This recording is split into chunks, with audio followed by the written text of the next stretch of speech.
Assalamualaikum warahmatullahi wabarakatuh. Selamat pagi dan salam sejahtera bagi kita semua. Kepada anak-anak kelas 7 SMP Negeri 215 Jakarta, saya ucapkan selamat datang dan selamat bergabung di SMP Negeri 215 Jakarta. Semoga hari ini kalian dalam keadaan sehat dan tetap dalam protokol kesehatan. Baiklah anak-anak, perkenalkan nama saya Sukesi, Guru PPKN SMP Negeri 215 Jakarta. Pada kesempatan kali ini, saya akan menyajikan materi pendidikan karakter dan tata krama. Anak-anakku yang hebat, pendidikan karakter merupakan bentuk kegiatan manusia yang di dalamnya terdapat suatu tindakan yang mendidik, diperuntukkan bagi generasi selanjutnya. Tujuan pendidikan karakter adalah untuk membentuk penyempurnaan diri individu secara terus-menerus dan melatih kemampuan diri demi menuju ke arah yang lebih baik. Dalam penguatan pendidikan karakter, terdapat 5 nilai utama yaitu 1. Religius, 2. Nasionalis, 3. Mandiri, 4. Gotong royong, dan 5. Integritas. Anak-anak, mari kita bahas nilai-nilai tersebut. Yang pertama adalah religius. Sudah tentu hal yang satu ini berkaitan dengan agama. Tiap anak diharapkan mencerminkan sikap beriman kepada Tuhan Yang Maha Esa dengan melaksanakan ajaran agama dan kepercayaan yang dianut, menghargai perbedaan agama, menjunjung tinggi sikap toleran, kemudian hidup rukun dan damai dengan pemeluk agama lain. Nilai religius ini dibangun agar anak mengenal agama dan hal-hal yang baik di dalamnya, sehingga anak belajar menghargai perbedaan, tidak memaksakan kehendak, melindungi yang tertindas, dan mencintai lingkungan. Nilai yang kedua adalah nasionalis. Diajarkan pada anak-anak untuk belajar menempatkan kepentingan bangsa dan negara di atas kepentingan pribadi dan kelompoknya. Dalam simulasinya, di sekolah mereka rutin melaksanakan upacara bendera di hari Senin, apel pagi, kemudian menyanyikan lagu Indonesia Raya dan lagu nasional. Itu secara tidak langsung menanamkan jiwa nasionalis. Sikap nasionalis itu bisa ditunjukkan dengan mengapresiasi budaya Indonesia, menjaga kekayaan budaya bangsa, rela berkorban, berprestasi, kemudian cinta tanah air, menjaga lingkungan, taat hukum, disiplin, menghormati keberagaman budaya, suku, dan agama. Selanjutnya nilai yang ketiga yaitu mandiri. Meskipun orang tua bisa melatih anak untuk mandiri sejak dari rumah, tetapi sekolah juga mempunyai peranan penting dalam menanamkan nilai yang satu ini. Sekolah juga akan mengajarkan agar anak-anak tidak tergantung kepada orang lain, serta membantu mereka belajar menggunakan tenaga, waktu, dan pikiran untuk mewujudkan keinginannya.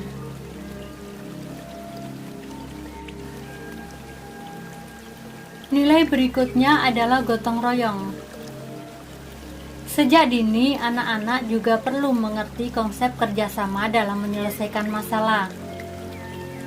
Mereka harus tahu bahwa dengan gotong royong atau bahu-membahu, persoalan bersama jadi lebih ringan dan mudah diselesaikan. Dengan begitu, anak juga akan mengerti konsep persahabatan dan dengan ikhlas memberi bantuan untuk teman yang membutuhkan. Adapun nilai yang kelima yaitu integritas.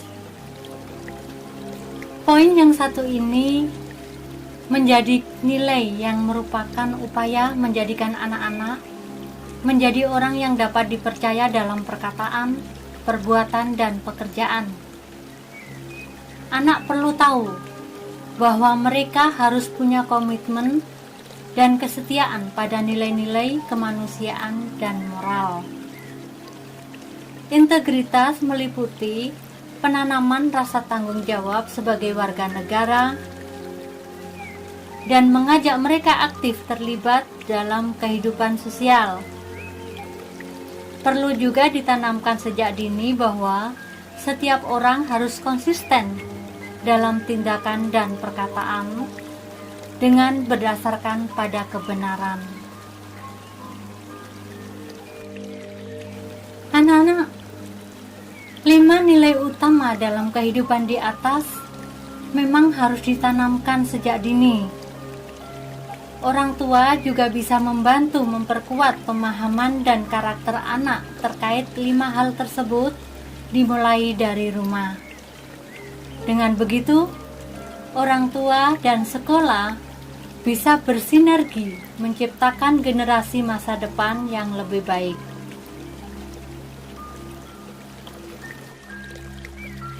Sebelum pandemi, kita mempunyai 5S, yaitu senyum, sapa, salam, sopan, dan santun. Nah, di saat pandemi ini, kita mempunyai 3S, yaitu selalu disiplin dalam menjaga jarak, selalu disiplin memakai masker, selalu disiplin mencuci tangan dengan sabun dan air mengalir.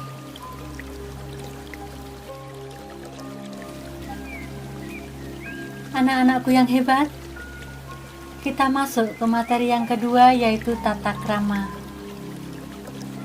Tata krama terdiri dari 2 kata, yaitu tata yang artinya adat, aturan, norma, dan karma yang berarti sopan santun, tindakan, dan perbuatan. Dengan kata lain, tata krama adalah adab sopan santun atau kebiasaan sopan santun.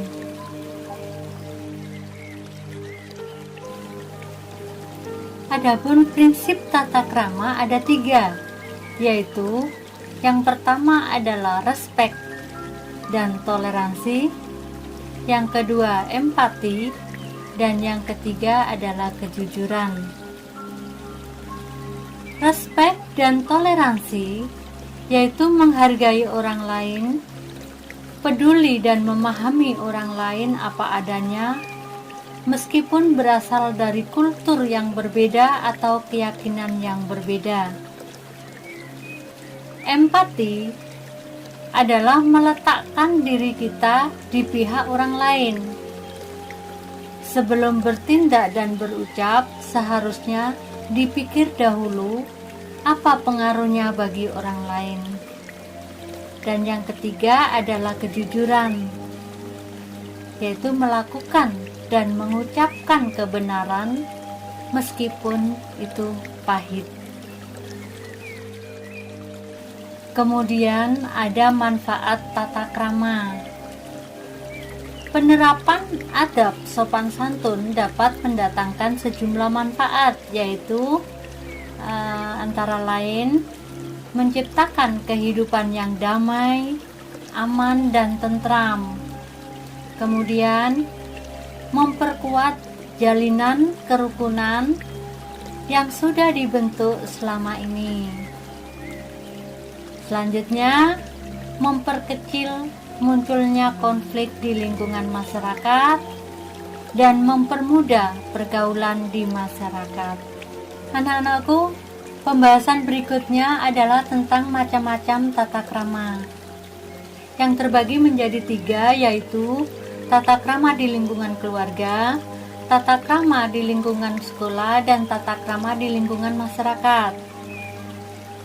Nah, sekarang kita akan membahas tentang tata krama di lingkungan keluarga. Misalnya, berbicara dengan bahasa yang santun, halus kepada semua anggota keluarga, utamanya kepada ayah dan ibu, atau orang tua lainnya di keluarga seperti paman, bibi, kakek, nenek, dan sebagainya. Kemudian, tidak meninggikan suara di hadapan kedua orang tua, meskipun dalam kondisi berdebat sekalipun. Selanjutnya, mengucapkan salam ketika hendak masuk ke dalam rumah. Tidak memotong atau menyelah ketika orang tua sedang berbicara. Tidak ribut dan berbuat bising di jam-jam istirahat anggota keluarga lainnya. Selanjutnya, tidak membantah omongan orang tua dengan bahasa kasar. Mendengarkan nasihat mereka dengan seksama penuh perhatian dan tidak menunjukkan sikap acuh. Selanjutnya, kita membahas tentang tata krama di sekolah.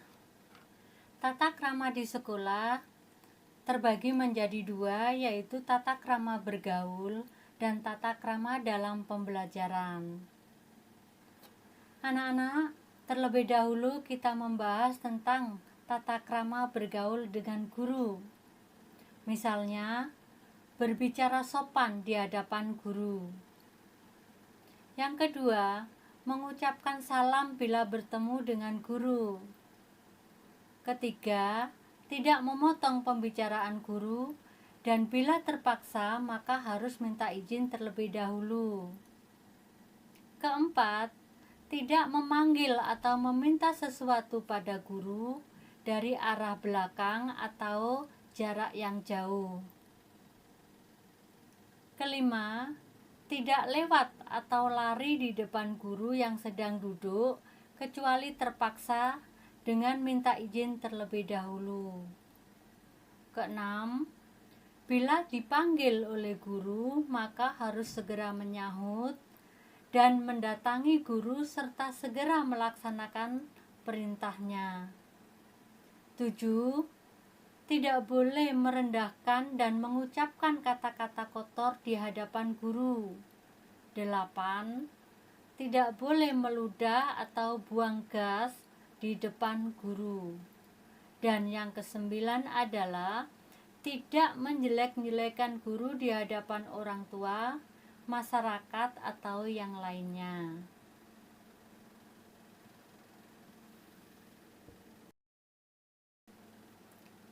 Berikutnya kita membahas tentang tata cara bergaul dengan sesama siswa.